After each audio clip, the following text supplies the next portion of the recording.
Nice to have you with us today. We talk a little bit about an organization that's been around a long time, doing good in the communities they serve. One of those communities, of course, is Saginaw, and we talk about the Salvation Army. And with us this morning, the commanding officer of the Salvation Army in Saginaw, he is Captain Jacob Tripp. Good morning, Captain. Good morning. It's so great to be here. Thank you for having me. Glad to have you. Glad to have you. I always like to start, for those that live in a shell and don't know much about the Salvation Army, a little history of the Army, how it came about, and kind of, if we bring it into the modern day, because it started out doing one thing and it's so much more. Yeah, so it's crazy. We started actually in London. Our founder was a Methodist minister who was striving to minister, to reach out to people, but what he saw was he saw people on the margins, people who weren't necessarily accepted or brought into the church or weren't allowed in certain spaces, and he went out to meet them where they were.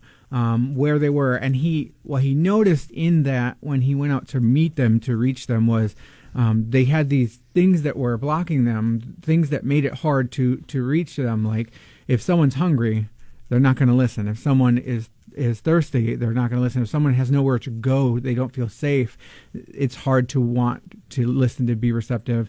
And so he thought, not just to be able to talk to them, but I need to meet them and help them holistically. How would God want me to meet them where they are? And that meant meeting every need that they had. I've always understood the term salvation. I've never understood the term army. Yeah. So it's this idea of we are going out on a mission. We're marching out to do it, like fighting the good fight for the people, for God, to meet people where they are. And as we come into the modern times, how has the Army changed, or has it changed that much? So it has some. Obviously, the world has changed, so it causes us to change. Our mission has not. I say this: our mission has not. Our mission is to meet people where they are, and to meet them and help them holistically, with everything that we can do. So that piece hasn't. I think really the things that have changed is logistically how the world has changed, how the world asks us to do, how we have to do things. The vehicle in which we do things may look a little different, but not what we do. And your founder was from the Methodist Church. Mm-hmm. So if someone were to go to the Salvation Army Church now on a Sunday morning and listen, would Methodists recognize it? Do you follow Methodist doctrine, so to speak?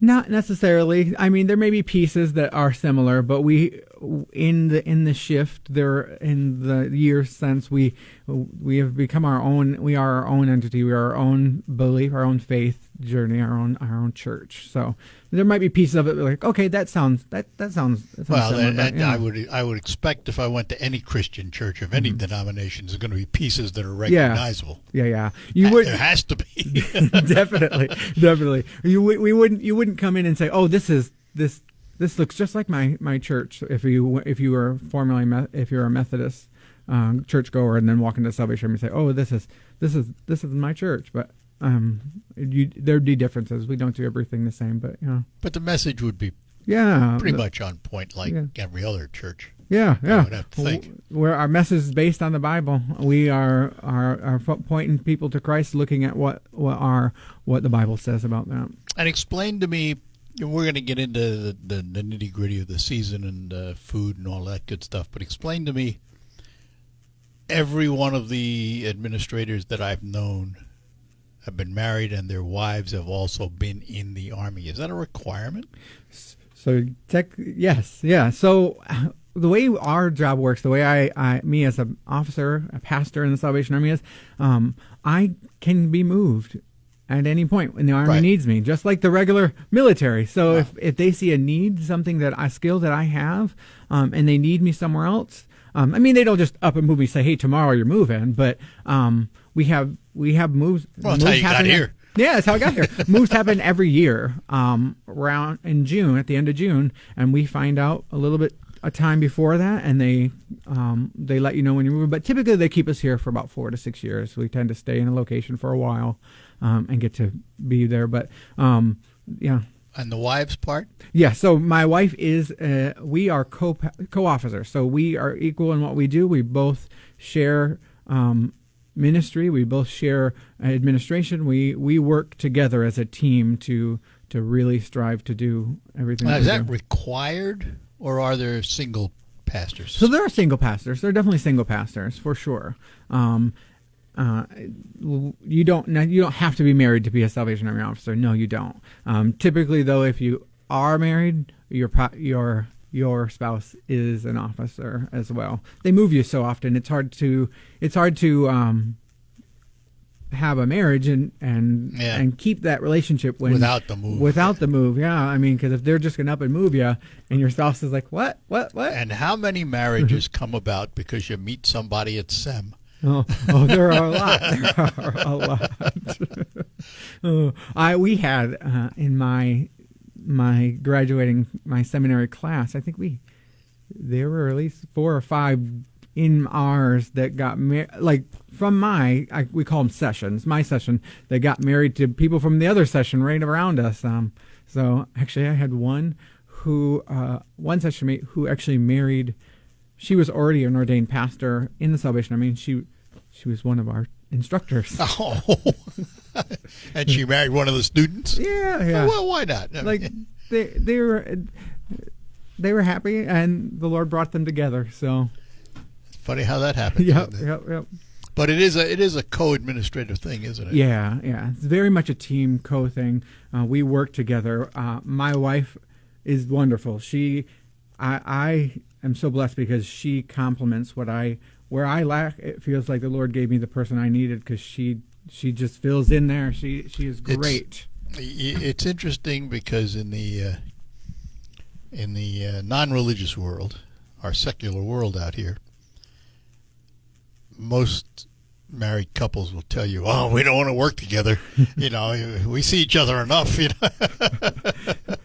Well, I love working with my wife. That doesn't mean it doesn't come with challenges. Well, but life does. That's life. That's everyone. Like, that's a marriage. Whether it's at work, whether it's home, like, you have to work at it. And I know that I love my wife and that we want the best for each other and for this ministry that we're in. So it makes it.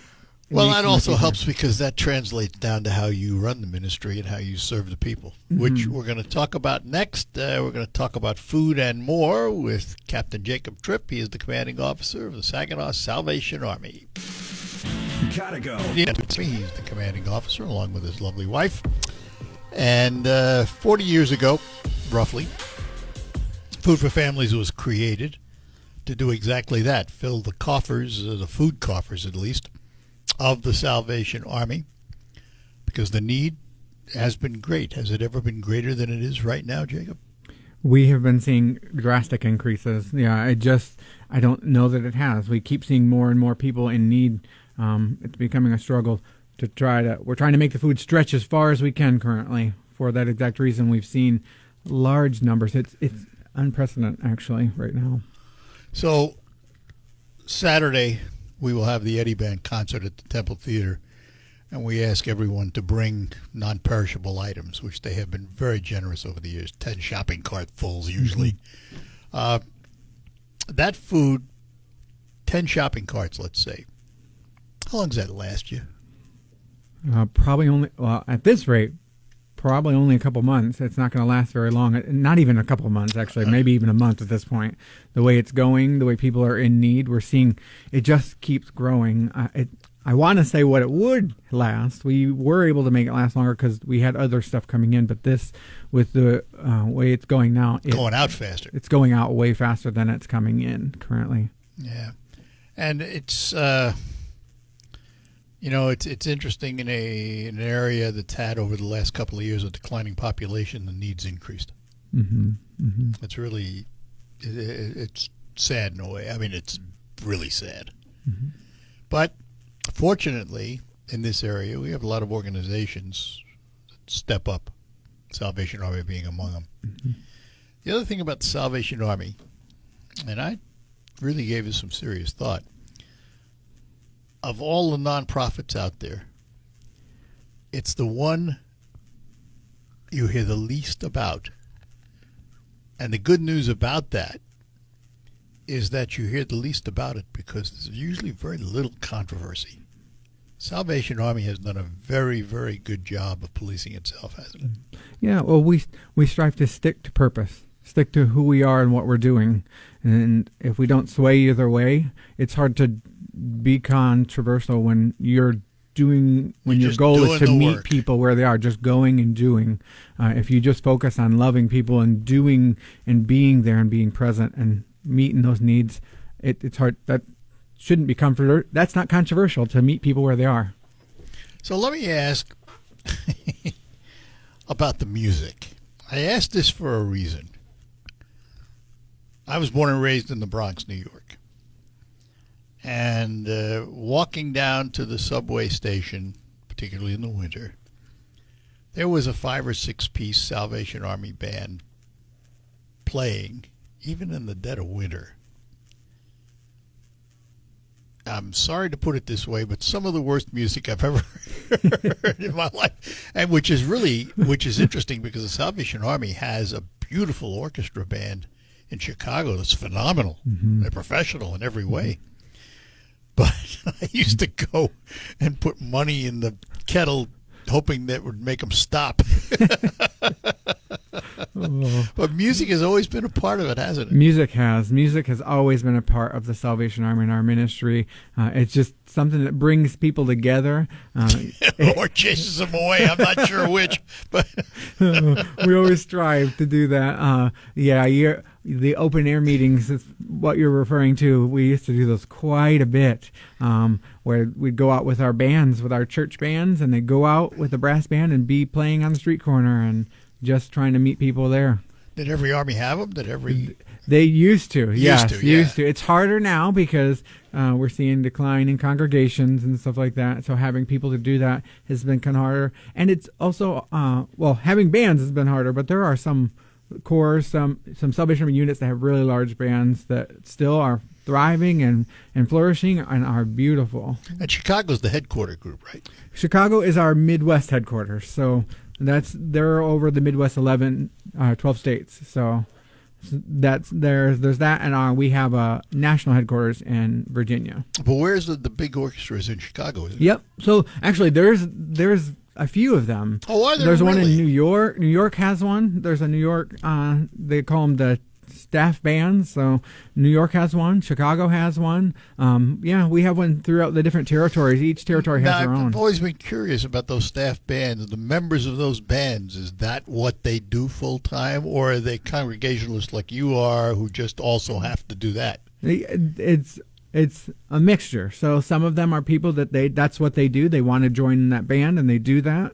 And then there are some that are congregation pastors that want to be a part of it, and they take part in that, and they go to do those things as well. So are you musically inclined? I fumble. My wife is so we both play instruments. I grew up, I'm more vocally. I'm more of a singer than I am an instrumentalist. My wife does both beautifully, but she is more talented with. She plays the cornet, so she's way more talented than that. I fumble, and a funny story. One year when I was out bell ringing, I decided to take my horn, and I was at one end, and my wife was at the other end, and we had been doing this multiple days at this location, and then one day I happened to be at the same location, and my wife got put to a different one. She went to a different location. Well, I had a bell ringer or a person come up and put some money in my bucket and said, I'm going to give you money to stop playing. That person at the other end was way better than you. The person who's been there at the other end is way better. And I'm like, oh, thank you.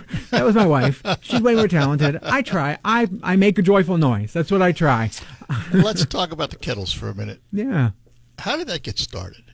Actually, that started to raise money to help people. So, and it actually started with a pot, like a cooking pot. Like that's what it was. They needed to raise funds to be able to help people to meet those needs, and they took what they had and used what they had to go out to try to raise money, and it's just kind of morphed into what it is now, and it's stretched, and it's become this. Now, over the last number of years, and the only news we hear about it has not been good. It's been negative, that it's been tougher and tougher and tougher to meet the goals. Mm-hmm. You see any turnaround in that at all? It has been tougher. We're trying to figure out new ways. Like we've here locally on all the stands, we've got signs where you can digitally give. So we're trying to give more options, more ways to do that.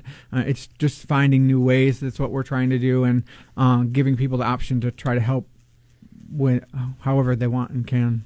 So, money's important, isn't it? I mean, it's not everything, but it certainly is the foundation of what you do. It helps us to do what we do, and it's the community supporting us to make it happen. Is there an online presence, Salvation Army? Yes. You have a website? Yeah, we have a website. We have a Facebook page. We just started an Instagram page. We're trying to get out there and get people to see what we're doing and how they can help. So let's talk about volunteers. Mm-hmm. If someone wants to volunteer, what types of things are you looking for? What do you need in volunteers?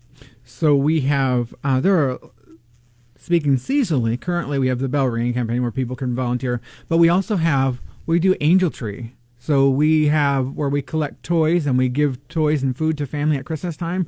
We're looking for people, they can buy toys and donate them, or we need help with our actual Angel Tree distribution, where they can come in and set up the tables and get toys set out so people can come in. And we try to make it like a shop, so parents can come and pick out toys for their kids that we get donated.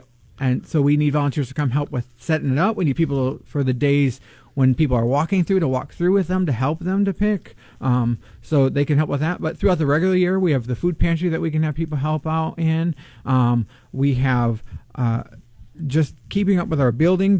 We're looking at starting some new programming through our building. We actually just did a renovation of what used to be our daycare center. We're at the very end of it. It's almost completed, but it's going to be a community center where we want to get some more programming in to get people in, whether it be more youth programming in. We're looking at trying to get people in to help with music, to help teach music to kids in the programming, tutoring, all those kind of things. So we're in the beginning process of starting to look for volunteers to start those kind of things as we get moving as well. I would take a break. Be back with Captain Jacob Tripp, Commanding Officer of the Salvation Army in Saginaw. And remember, there are Salvation Armies in all of the different counties with their own leadership. And the Food for Families campaign, the food donated in your particular county stays in your county. My name is Angie Guja. I've been an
All right, we're back with you in studio with us, Captain Jacob Tripp. He is the Commanding Officer of the Saginaw Salvation Army.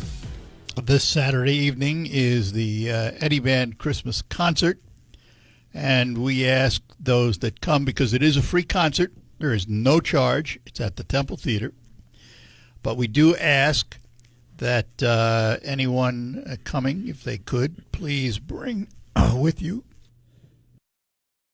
excuse me while I cough, a non-perishable food item. And the concert begins at 7:30 p.m. at the Temple Theater. We will have Salvation Army there and some volunteers, including Charlie, collecting your canned goods for the Army. And it turns out quite a bit of food usually every year. It's usually a pretty good campaign. Yeah. This will be my second year. I was here last year for the first year, for my first year, and it was quite a good turnout. It was a wonderful experience. That food blessed us and was able to help it sustain a little bit farther. And he gets to speak to the audience. Yeah. Christmas concert has been a tradition, the Eddie Band, and we turned it into a Food for Families thing, I don't know, maybe, I don't even know how many years ago now, 15, 20, who knows. But it's been a lot of food. Mm-hmm. And, it's interesting, too, the Salvation Army, I mean, your help to individuals and families has grown over the years, too. It's more than just food, isn't it? Yeah. What are some of the other programs you have to help people? Yeah, so we help with a lot of things. So we help with utilities, rental assistance. We've helped with let me say this. This is the way we strive to help. If the community supports it, we help with it. I've been in locations where we have helped with bus fares when people need to travel home. If they get stuck somewhere, we try to get them there. I've been in locations where we've helped with burial costs. We've helped with whatever we can. Yeah, it depends on what the community is willing to support. So we are willing to do what we can. We want to help people and meet them where they are. So someone comes in with a crisis, we want to try to figure out how we can help. And if we can't, we're going to find someone who can. We're going to partner. We really like to be a part of our community and work together. So let me ask this question, Captain. The slogan, meet them where they are. You know, some people may say, well, how do you do that? You go out in the streets looking for them.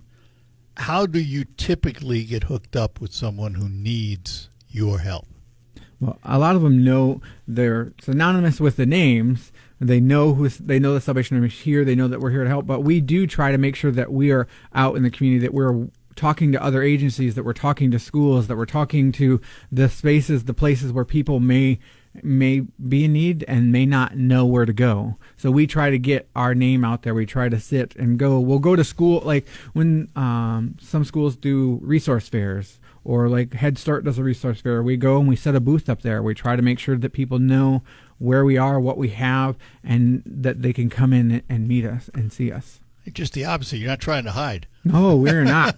We are not. We are trying to be out there. We're trying to let people know that we're here. We're trying to really be visible so that there isn't a barrier. We want to knock any barrier down from people so that they know that we're here, that they know we're a safe place, and that we're wanting to help. And does that include the food pantry in terms of somebody needing food? They just let you know, they come in and... Yeah, they come in. I'd ask they call, because we want to make sure that they have the stuff that they need, the documents, that kind of stuff that they have to have just to come in to sign up. But yeah, if they call, we'll get them set up and we'll get them food right away. That's an important point too. You need to be qualified. Mm-hmm. Mm-hmm. We strive to help everyone, but we do make sure that everyone. We have to make sure. Especially with... You want to deal with people in need. Yeah, we want to meet the need. We want to find what the need is. And sometimes someone comes in with one need and there may be something else that they really need that we are trying to strive to help as well. Or maybe food. They come in for something else, but food, if we give them food, they can... It's something that they don't have to think about, and it frees up money or something that helps with that other thing. So our goal is to figure out what is... the need to really, our goal isn't just to let me hand you a bag of food and send you out. It's let me meet you, get to know you, and figure out what's going on. How can we help you? What's going on? How can we really help you fully? And we should point out that while the Salvation Army is a church, you have a church attached, You don't push that on anyone. No, it is not required. It is not required. Nothing. We don't require that for services. We want to meet people. We want to help them, even if they never step foot in the church. Even if they never do that, knowing that we can help them is important. More on that when we return, talking to Captain Jacob Tripp from the Salvation Army in Saginaw. How was your sleep last night? You know, today we're asked to do more for less, so when you go to bed and you spend a third of your life there, theoretically you should, you need quality sleep, and you can get it with a quality mattress from Sanitary Mattress. Now, you can visit all the so-called sleep stores, or you can rest assured the mattress you're using is manufactured right here in the Great Lakes Bay region to your specifications. Your time in bed may be cut short by today's demanding world, but you can still get a quality good night's sleep on a Sanitary Mattress. By the way, they feature a 1-hour delivery window of your mattress to your home. And by the way, if you have an RV or a boat, Sanitary Mattress will custom make a mattress for you to your exact specifications, something the box stores can't do. Visit the Sanitary Mattress factory and showroom at 5343 Janes Road in Saginaw, just east of the Harry Brown Airport. Visit them online at sanitarymattress.com or call them at 989-753-1757. Sanitary Mattress, serving the Great Lakes Bay region since 1935. It's a joy to watch your kids grow.